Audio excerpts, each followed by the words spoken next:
have a dream that my 4 little children will one day live in a nation where they will not be judged by the color of their skin, but by the content of their character. We all know the famous words, "I have a dream," words that moved a nation and made the world believe change had come. But what if that dream changed? What if peace turned into pressure and hope became a threat? Because the story they taught us wasn't the whole story. This is Martin Luther King and his forbidden dream. We all know the image.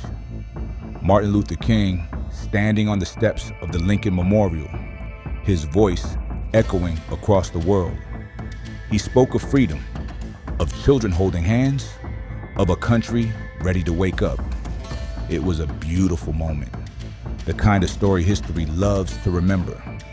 But while the crowd cheered, King already saw the cracks in that promise. Segregation was ending on paper, but poverty still had color. Freedom had become a word more than a reality. King started to ask questions that made people uncomfortable. What good is equality if some people are still left behind? What good is justice if it only works for the rich? He had spent years fighting to get through the front door. Now, he wanted to know who owned the house. By 1966, his message began to change. He was still calm and peaceful, but his words cut deeper. He spoke about the triple evils: racism, poverty, and war. He said America loved to talk about progress, but hated what real progress demanded. It's not enough, he said, to integrate lunch counters if you can't afford to eat at them. Freedom without opportunity wasn't real freedom. And when he said that, many who once supported him started to turn away.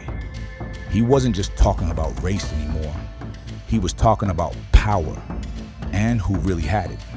When he looked closer, he saw something most leaders ignored: poor black families, poor white miners, Latino workers, Native farmers, all trapped in the same struggle. He realized the fight for race and the fight for class were really the same fight. And that truth was dangerous, because you can separate people by color, but not when they share the same pain. That's when he began planning something new, something bigger than a march. He called it the Poor People's Campaign. It would bring thousands of poor people to Washington, not just for one day, but to stay, to build a city of tents right on the National Mall until the government listened. A peaceful army of people who had nothing left to lose. Black, white, brown, all standing together, not for attention, for survival. It wasn't about anger, it was about endurance.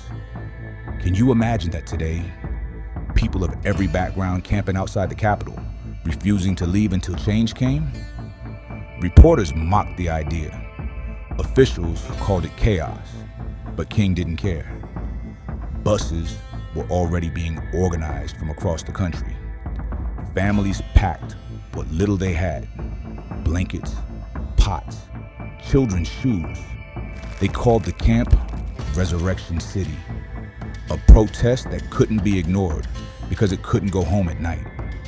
The government was nervous. They knew it would show the faces behind poverty. Mothers working 2 jobs and still unable to feed their kids.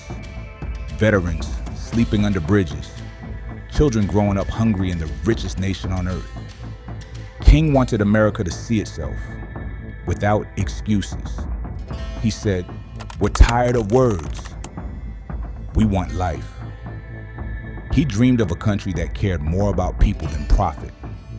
And that's what made him dangerous.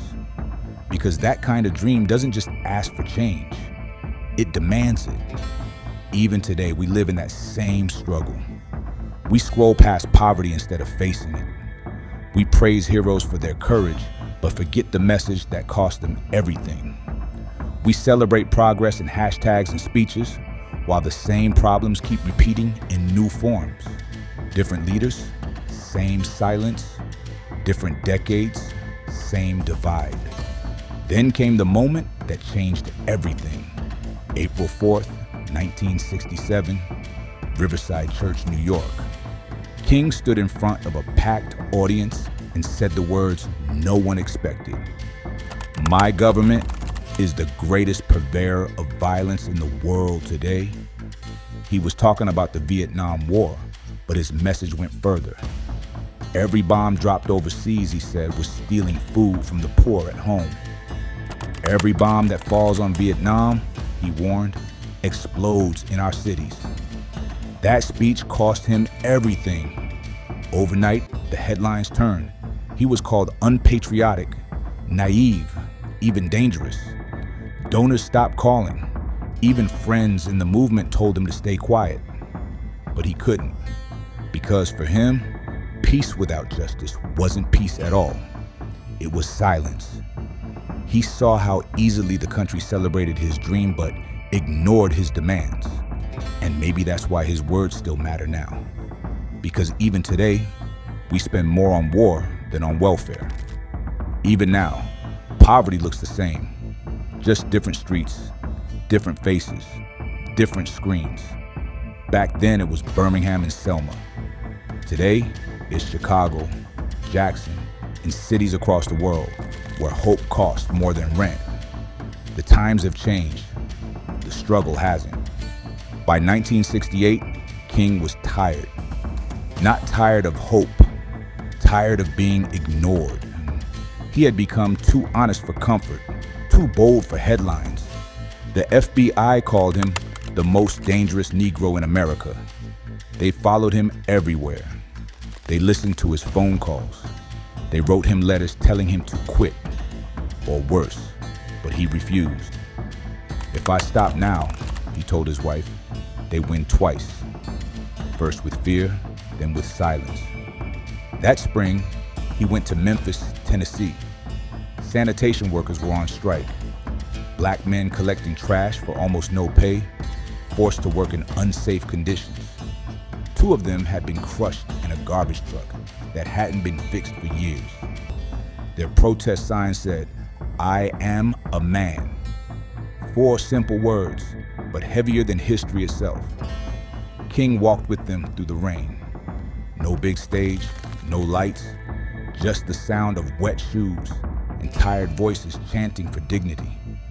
He told them their work mattered, that there was no such thing as low jobs, only low pay.